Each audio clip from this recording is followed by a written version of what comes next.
Nabijon Tursun va uning kitobi haqida.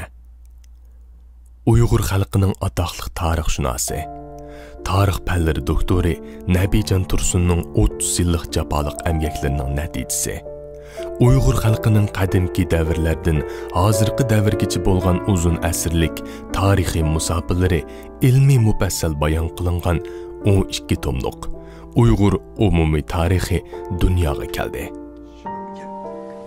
Siz bu kitap orqali shu vaqtdagi Sovet ittifoqining nurg'unlagan maxfiy hujjatlarida, maxfiy uchurlarda, Sovet ittifoqininki Sharq Turkiston Jumhuriyatiga evatgan maslahatchilari, shu vaqtdagi generallarninki Stalinga yozgan maxfiy xatlari, Ilhom To'ramning Sharq Turkiston hukumati nomidan Stalin hukumatiga yozgan maktublari, u maktubda so'ragan yordamlari Sovet hukumatining va boshqa nurg'unlagan uchurlarni siz mush kitobdan bilalaysiz. Bu üç vilayet inqilobi mı? Siz mana mush asardan bu inqilobning üç vilayet inqilobi emas, bu inqilobning Sharqiy Turkiston milliy ozodlik inqilobi deb nom olgan haqiqiy bir inqilob ekanligi, bu inqilobning bir mustaqillikni ko'zlagan Uyg'urlarning ozodlik inqilobi ekanligini Ilhom To'ramning so'zlaridan, Ahmadjon Qosimiyning so'zlaridan bilalaysiz.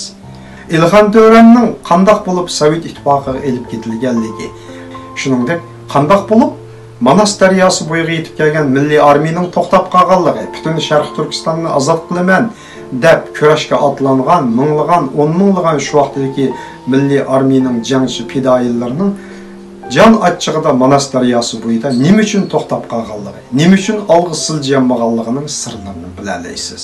Sharq Turkiston Jumhuriyatining Ilhom To'ra, Hakimbek Xo'ja muavin raislari ham Abdurauf Maqsum, Ahmadjon Qosimiy qatorliq baş katiblar qo'l qo'ygan bir qism hujjatlarda Sharqiy Turkiston inqilobi deb atalgan bu inqilobningki butun jarayonlarini birma-bir tafsili bilalaysiz. Bu kitap oxiri Sharq Turkiston Jumhuriyatining 76 yili, ya'ni 1944 yili 12 noyabrda G'o'ljada qurilgan Jumhuriyatning 76 yilligiga, 1933 yili 12 noyabr kuni Qashqarda qurilgan Sharq Turkiston Islom Jumhuriyatining 87 yilligini to'shqan shu vaqtga ulgurib bu asarning dastlab 2 tomi nashr qilindi. Qolgan tomlari inshaalloh bu yilning oxirisida har biringlar bilan yuz ko'rishiga tilakdoshman. Bu yilgi Sharqiy Turkiston Jumhuriyati xotira kuni munosabati bilan mazkur Uyg'ur umumiy tarixining tarkibiy qismi bo'lgan 5 tomliq Sharqiy Turkiston Jumhuriyati umumiy tarixiy qismlari oldi bilan nashr qilinishga boshladi.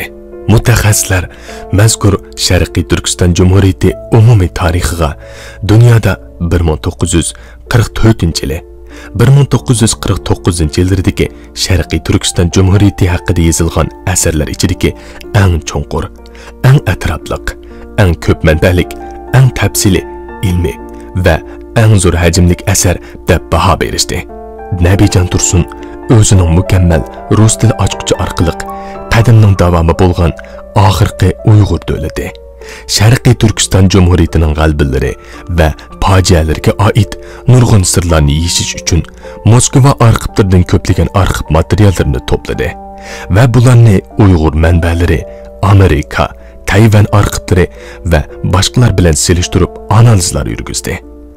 Demek siz bu asar orqali 20-asrda Markaziy Osiyoda qad ko'targan bu jumhuriyatning zo'r g'albalari va qo'lga keltirgan davlatchiliklardan bahra olasiz va shuningdek yana mazkur yosh jumhuriyat Uyg'urlar va ularning rahbarlarining taqdirining siyosiy suiqasdlari, ideologiyalik va manfaat to'qinishlari ham strategik elishlarning qanday qurboni bo'lganligi, qisqasi Uyg'urlar vatanning tarixda qanday shakldagi cho'ng o'yinlar shaxmat taxtisi bo'lganligini tushunib yetalaysiz.